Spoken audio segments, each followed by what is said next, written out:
नमः जनभाषायै संस्कृताय मित्रों, श्री गणेशाय नमः, श्री गुरुवे नमः, वंदे वेदमातरम। आज हम इस एपिसोड में नीति शतक के 7वें श्लोक का वाचन और व्याख्या करेंगे। यह श्लोक की जो अंतिम पंक्ति है वह थोड़ी अपवाद में है, पाठभेद में है। हम उसको भी थोड़ी बहुत चर्चा कर लेंगे। सबसे पहले प्रारंभ करते हैं। शार्दुल विक्रीडितम छंद है। शार्दुल विक्रीडितम जो छंद होता है वह कहता है कि 12 और 7 मात्राओं 7 वर्णों पर उसकी यति दी जाती है। उसका लक्षण होता है सूर्यास्वैमसजस्तताः स गुरुवः शार्दूल विक्रीडितम्। इसी लय में हम इस श्लोक को पढ़ने का प्रयास करेंगे। व्यालं बालमृणालतन्तुभिरसौ रोद्धुं समोजृम्भते छेत्तं वज्रमणिं शिरीषकुसुमप्रान्तेन सन्नह्यते माधुर्यं मधुबिन्दुना रचयितुं क्षाराम्बुधैरीहते नेतुं वाञ्छति यः खलान् पथि सतां सूक्तैः सुधास्यन्धिभिः व्यालं बालमृणालतन्तुभिरसौ रोद्धुं समोजृम्भते छेत्तुं वज्रमणिं शिरीषकुसुमप्रान्तेन सन्नह्यति माधुर्यं मधुबिन्दुना रचयितुं क्षाराम्बुधैरीहते नेतुं वाञ्छति यः खलान् पथि सतां सूक्तैः सुधास्यन्धिभिः। देखने में बड़ा श्लोक है यह, पर यदि आप इसको गा कर याद करेंगे तो यह बहुत जल्दी याद हो जाएगा। अनुष्टुप से जल्दी यदि कोई श्लोक याद होता है तो वह शार्दुल विक्रीडितम है, अगर आप इसको गा कर याद करें तो। क्योंकि मैं इसका उदाहरण बहुत अच्छा हूँ। मैंने भी बहुत शार्दुल विक्रीडितम छंद याद किए हैं गा कर। हो सकता है आप मुझसे अच्छा गाते हों और हो सकता है कि आप भी थोड़ी लय ख़राब हो मेरी तरह। मेरी तो बहुत ज़्यादा ख़राब है खैर, पर आप लोग थोड़ा और अच्छा प्रयास करिएगा क्योंकि मेरा थोड़ा गला भारी भी है। तो यहाँ 12 और 7 मात्राओं पर यति दी जाती है। हम अंत में छंद के बारे में ही पढ़ेंगे, अभी हम इसके अर्थ पर बात करते हैं। अंतिम जो पंक्ति है नेतुम वाञ्छति यः खलान् पथि सतां सूक्तैः सुधास्यन्धिभिः, तो यह पंक्ति हर जगह उपलब्ध नहीं है। कुछ संस्करणों में जो है वह मूर्खान्यः सतीपताम् ऐसा कुछ है। माधुर्यं मधुबिन्दुना रचितं क्षाराम्बुधैर्यते मूर्खान्यः प्रतिनेतुमिच्छति बलान् सूक्तैः सुधास्यन्धिभिः, ऐसा कुछ वहाँ पर पाठभेद प्राप्त होता है। पर हम नेतुम वाञ्छति यहाँ खलान यही करेंगे। खैर इसका और उसका अर्थ समान ही है। संस्कृत में इतने शब्द हैं कि आप शब्दों को गिनते गिनते थक जाएंगे पर शब्द कभी खत्म नहीं होंगे। ऐसा कहा जाता है कि जब इंद्र को ज्ञान दिया था व्याकरण का बृहस्पति ऋषि ने, तो उन्होंने लगभग 10 लाख के करीब कुछ शावुत शब्दों का प्रयोग किया था, सारस्वत शब्दों का प्रयोग किया था। ऐसे कुछ तो सोचिए 10 लाख उस समय उन्होंने सिर्फ इंद्र को समझाया था व्याकरण के, तो अब और भी ज़्यादा हो गए होंगे क्योंकि शब्द आते रहते हैं। जैसे पाणिनि जी के समय में मोबाइल नहीं था, रेलगाड़ी नहीं थी, पर अब उनके लिए भी शब्द आ गए। दूरभाष आ गया है ना, जनयानम आ गया बस के लिए, रेल के लिए। तो यह सब शब्द आते रहते हैं, संस्कृत में शब्द बहुत हैं। चलिए हम इसके अर्थ पर चलते हैं। तो यहाँ लिखा ब्याल, सबसे पहले लिखा ब्याल। अब ब्याल अर्थात क्या होता है? सांप। यही सोच रहे हैं क्या आप? सांप नहीं है इसका अर्थ, सांप इसका अर्थ है गज। व्याल का अर्थ गज भी होता है, गज अर्थात हाथी, हाथी भी होता है और सांप भी होता है। तो कहा ब्यालम, द्वितीय विभक्ति लग गई, तो ब्यालम अर्थात ब्याल को क्षम्यताम, ब्याल को द्वितीय विभक्ति लग गई, ब्याल को। वाल मृणाल तंतुभिरसौ, यह देखिए। तो कहा कि बाल अर्थात छोटी या जो बालक हो उसको बाल। मृणाल क्या होती है? जो कमल आपने देखे होंगे, कमल, उन कमल की जो नीचे की डंडी होती है उस डंडी को मृणाल कहते हैं, है ना। तो उस मृणाल के तंतुओं को उस तंतु जो बाल मृणाल है, अर्थात सामान्य वह नहीं है कमल, वह कमल भी बाल है। उस बाल कमल के समान उसकी जो मृणाल है, उसकी जो नीचे की जो मृणाल है, जो डंडी है, उस डंडी की तंतु अर्थात उस तंतुओं से उस मृणाल को मिलाकर तंतु भी रसऊ बना, उनकी रस्सी बनाइए। उनकी रस्सी से फिर क्या करें? तो कहा रोद्धुम, तुमन प्रत्यय, तो रोद्धुम समुजृम्भते, क्षम्यताम, वहाँ तुमन प्रत्यय नहीं है। तुमन प्रत्यय लगता है जैसे वक्तुम, शक्तुम, तो वहाँ लगता है। यहाँ रोद्धुम में द्वितीय विभक्ति है तो उसको बांध सकते हैं। किसको बांध सकते हैं? तो कहा ब्याल को। समुजृंभते, समुपसर्गपूर्वक जृंभते, अर्थात उसको अच्छी तरीके से बांध सकते हैं, उसको बस में कर सकते हैं। किसको? ब्याल को, हाथी को। क्या बांध सकते हैं? जो हाथी है उस हाथी को बाल मृणाल अर्थात जो छोटी डंडियां हैं कमल की, उन डंडियों की तंतुओं से रस्सी बनाकर और फिर उस रस्सी से हाथी को क्या हम रोक सकते हैं? अच्छी तरीके से उसको चेष्टित कर सकते हैं? क्या हम उसको रोकने की चेष्टा कर सकते हैं? नहीं कर सकते ना। तो वही कहा है कि यह सब असंभव कार्य बताए गए हैं। जो भी नीचे 3 पंक्तियों में कार्य दिए हैं इस पंक्ति को मिलाकर, वह सभी कार्य असंभव है। जैसे हमने पिछली पंक्ति में पढ़ा था ना, लभेत सकतासु तैलमपि यत्नतः पीडितेन पिबेच्च मृगतृष्णिका सलिलम पिपासार्धतः। तो वही है कि यहाँ भी जो हाथी है उस हाथी को कमलनाल के जो सूत्र हैं, जो कमलनाल की तंतु हैं, उन तंतुओं से उस मदोन्मत्त गज, उस ब्याल, उस हाथी को बांधना जो चाहता है वह क्या करना चाहता है? समुजृंभते अर्थात जो चाहता है उसको बांधना चाहता है, अच्छी पूर्वक अपनी चेष्टत करता है, उसकी चेष्टा करता है बांधने की। किसको बांधने की? हाथी को बांधने की। किससे? कमलनाल की तंतुओं से। जो चेष्टा कर रहा है सही काम कर रहा है क्या? असंभव कार्य कर रहा है। कभी भी हाथी बड़ी बड़ी रस्सियों से नहीं बनता तो वह कमलनाल के तंतुओं से कैसे बन सकता है? फिर कहा छेत्तुम। छेत्तुम यहाँ लिखा है छेत्तुम अर्थात छेदने के लिए वज्रमणिम। वज्रमणि को द्वितीय विभक्ति हो गई मणि को, जैसे वहाँ पर थी ना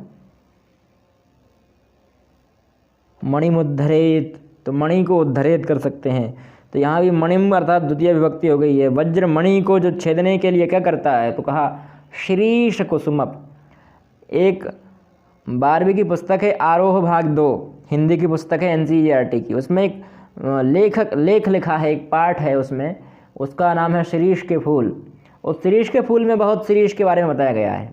यदि आपको पढ़ना हो तो आप वहीं से पढ़िएगा शिरीष के बारे में। शिरीष एक बहुत कमज़ोर पुष्प होता है, बहुत सुंदर पुष्प होता है, पर उसके तंतु होते हैं, जो उसके अंदर तंतु लगे होते हैं, उन तंतुओं को बहुत ही बारीक समझा जाता है। एक सुई की तरह तंतु लगे होते हैं उसमें, पर वह बहुत कोमल होते हैं। तो क्या कह रहे हैं कि छेत्तुम छेदने के लिए वज्रमणि को शिरीष कुसुम के जो छोटे छोटे तंतु हैं, जो बारीक बारीक धागे की तरह, उन तंतुओं से क्या कोई शिरीष के फूल से क्या कोई वज्रमणि को छेद सकता है? क्या कोई वज्रमणि को शिरीष कुसुम के शिरीष जो कुसुम है, कुसुम अर्थात फूल, और शिरीष के फूल की उन छोटी छोटी तंतुओं से क्या कोई वज्रमणि को छेद सकता है? वज्रमणि में छेद कर सकता है? नहीं कर सकता ना। फिर आगे और भयंकर उदाहरण दिया, कहा माधुर्यम मधुबिंदुना रचयितुम। माधुर्यम, माधुर्यता बहुत सुनी होगी आपने कि इसमें बहुत माधुर्यता है। माधुर्यता अर्थात मिठास। तो कहा मधुबिंदुना, मधु की बिंदु से। मधु नहीं बोला कि मधु हो, मधु अर्थात शहद, जो मधुमक्खियों की होती है वह शहद, उसकी एक बूंद से रचयितुम, किसको रचना है? तो कहा क्षाराम्बुधेरिहत। क्षाराम्बुधि, जो क्षाराम्बुधि है, क्षाराम्बुधि मतलब जो नमकीन सागर है, जो खारा सागर है, उस खारे सागर को कोई शहद की एक बूंद से मीठा करना चाहे तो क्या संभव है? कदापि संभव नहीं है। ईहते चाहता है कोई कि वह क्षाराम्बुधि, जो क्षाराम्बुधि है, खारा सागर है, नमकीन सागर है, उसके जो पानी है खारा पानी, उस खारे पानी को कोई माधुर्य करना चाहे, मीठा करना चाहे, वो भी शहद की एक बूंद से, तो वह असंभव कार्य। मान लीजिए 1 आध लीटर पानी ले लें खारा और उसमें 2-3 लीटर शहद मिला दें तो वह मीठा हो सकता है, पर एक बूंद शहद से, और वो भी पूरा सागर, धरती पर 5 प्रकार के महासागर हैं, उन सागरों को एक बूंद से कोई मीठा कर दे, यह असंभव कार्य है। कहा ऐसे असंभव कार्य जो कर सकता है वही व्यक्ति मूर्खों को समझा सकता है। जो मदमस्त हाथी को बाल मृणाल के तंतु, कमल के नीचे की डंडी से तंतु बने हुए उसकी रस्सी से जो हाथी को रोकना चाहे, वश में करना चाहे, जो छेदना चाहे वज्रमणि को शिरीष कुसुम के उन धागों की तरह संरचनाओं से, जो श्री वज्रमणि को छेदना चाहे, वह असंभव कार्य करना चाहे, जो माधुर्यता लाना चाहे सागर में सिर्फ मधु की एक बूंद से, शहद की एक बूंद से, ऐसे जो असंभव कार्य करना चाहता है, कर सकता है, वही व्यक्ति क्या कर सकता है? कहा मूर्खों को समझा सकता है। कैसे? अगली पंक्ति में कहा, नेतुं वाञ्छति यः जनान् पथि सतां सूक्तैः सुधास्यन्धिभिः। यह अर्थात मनुष्य, वह पुमान, वह व्यक्ति जो सुधास्यन्धिभिः, सुधास्यन्धिभिः अर्थात सुधा के समान जिसके वचन हैं, जो सुधा के समान वर्षात करता है। स्यन्दति अभिवर्षति, स्यन्दति मतलब अभिवर्षत, वर्षा करना। किसकी वर्षा करना? तो कहा अमृत के समान, सुधा अर्थात अमृत के समान जो अपने वचनों की वर्षा करता है। किस पर? सूक्ति अर्थात भी वही होता है, सु उपसर्ग पूर्वक उक्ति। तो यहाँ पर जो अच्छी बात कहना चाहते हैं आप, अच्छी बातें, कैसी अच्छी बातें? जो अमृत के समान हैं, अमृत की वर्षा के समान है। किसके लिए? खलान। किस? खल अर्थात दुष्ट व्यक्ति। उस खलान के लिए जो सताम अर्थात अच्छे व्यक्ति, सज्जन, जो साधु लोग हैं, वह साधु लोग जो नेतुम अर्थात होता है अच्छा मार्ग, जो नीति का मार्ग है, उस नीति के मार्ग पर जिसको पथि अर्थात पथ, वांछति अर्थात चाहना, जो नीति के मार्ग पर चाहते हैं। कौन से पुरुष? ऐसे पुरुष जो नीति के मार्ग पर मूर्ख को लाना चाहते हैं, खल को लाना चाहते हैं, दुष्ट को लाना चाहते हैं, असाधु व्यक्ति को लाना चाहते हैं। वह साधु लोग क्या कर रहे हैं? वह साधु लोग कर रहे हैं कि एक मधु की बूंद से पूरे समुद्र को मीठा करना चाहते हैं, और शिरीष के फूल से वज्रमणि में छेद करना चाहते हैं, और जो बाल मृणाल है उनके तंतुओं से हाथी को बांधना चाहते हैं। वो ऐसा काम कर रहे हैं जो मूर्ख को समझा रहे हैं। कैसे वचनों से? तो कहा सूक्तैः सुधास्यन्धिभिः। उनके वचन जो हैं, उनकी सूक्तियां हैं, उनके जो अच्छे विचार हैं, वह सुधा अर्थात अमृत के समान वर्षा कर रहे हैं। अमृत के समान उस खल के ऊपर, उस दुष्ट व्यक्ति के ऊपर बरसात कर रहे हैं। फिर भी उस दुष्ट व्यक्ति को आप नेतुम वांछति, कभी अच्छे मार्ग पर नहीं ला सकते, कभी नहीं ला सकते। जो चाहते हैं कि वह सद्मार्ग पर आए, अच्छे मार्ग पर आए, सन्मार्ग पर आए, वह काम कर रहे हैं कि एक छोटे बड़े हाथी को तंतुओं से बांधना चाहते हैं, वो भी कमल नाल के, और वज्रमणि को छेदना चाहते हैं शिरीष के फूल से, एक बूंद से मधुरता लाना चाहते हैं पूरे समुद्र में। यह असंभव कार्य है। ठीक उसी प्रकार मूर्ख को समझाना भी असंभव कार्य है। यह कह रहे हैं भर्तृहरि जी। भर्तृहरि जी का पंगा बहुत भयंकर मूर्ख से पड़ा है, तभी वो ऐसे भयंकर उदाहरण देते हैं। इसलिए भर्तृहरि जी बिना कोई भी अनुभव के नहीं लिख सकता ना।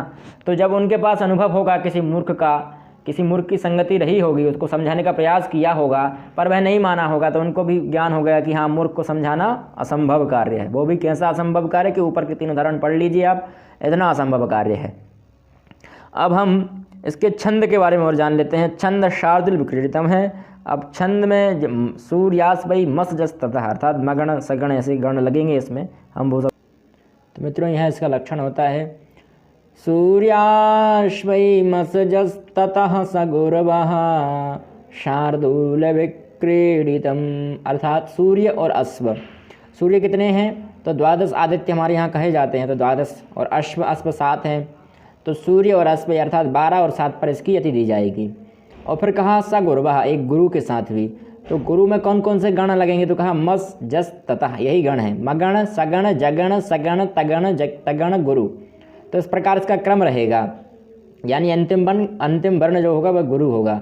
यमाता राजभन सलगा, इस जो सूत्र है, इस सूत्र से हम लघु गुरु का निश्चय करते हैं। अब हम सूत्र की ओर, ऊपर छंद की ओर चलते हैं। तो छंद में है व्यालम बाल मृणाल तंतु भीरसौ, यह इसका एक पद हो गया। यहाँ 12 मात्राएं रुक रही। देखिए, व्या 1, ला 2, बा 3, ला 4, मृ जो मृ है वह 5, अणा 6, ला 7, तन जो है वह 8, तू 9, भी 10, रा 11 और सा सौ 12।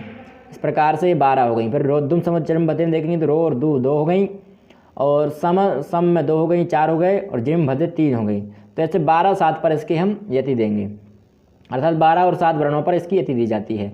अब लघु गुरु यहाँ एस बने हैं वह सब गुरु हैं, और जहाँ सीधा डंडा खिंचा है वह लघु है। तो अब हम समझेंगे इसको। जैसे व्या बड़ा है तो गुरु हो गया, लम लघु, लम भी गुरु हो जाएगा, वा भी गुरु, ला लघु, मृ गुरु, मृ लघु, अणा गुरु, ला लघु, तन गुरु हो जाएगा, तु लघु, और भी लघु, रा लघु, सौ गुरु हो जाएगा, रो गुरु, धुम गुरु, और सम सा लघु, मत मत जो हुआ है मच आंग संयुक्ताक्षर है तो वह गुरु हो जाएगा।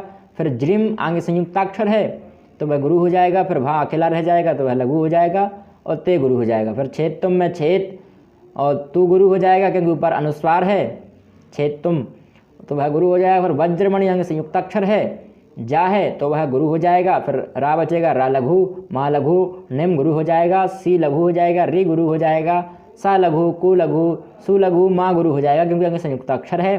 फिर पा जो बचेगा रा, प्रा है ना तो रा बचता है उसमें, तो रा बचेगा तो रा गुरु हो जाएगा। फिर ते गुरु, ना लघु, सा सन गुरु हो जाएगा, नहीं गुरु हो जाएगा क्योंकि आगे हा है।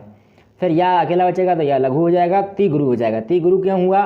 क्योंकि ती विकल्प से होता है, आई जो अंत का अक्षर होता है वह विकल्प से गुरु होता है, ठीक है।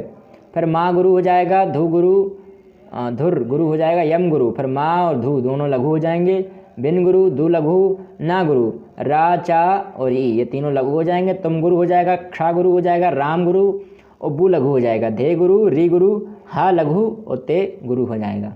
ठीक उसी प्रकार ने तुम वांछती इसमें भी ने गुरु हो जाएगा, तुम गुरु हो जाएगा, वान गुरु हो जाएगा, वाई और फिर छा गुरु, छा लघु हो जाएगा, तीर लघु, या गुरु, खा लघु, ला गुरु, पा लघु, थी लघु, सा लघु, ता गुरु हो जाएगा।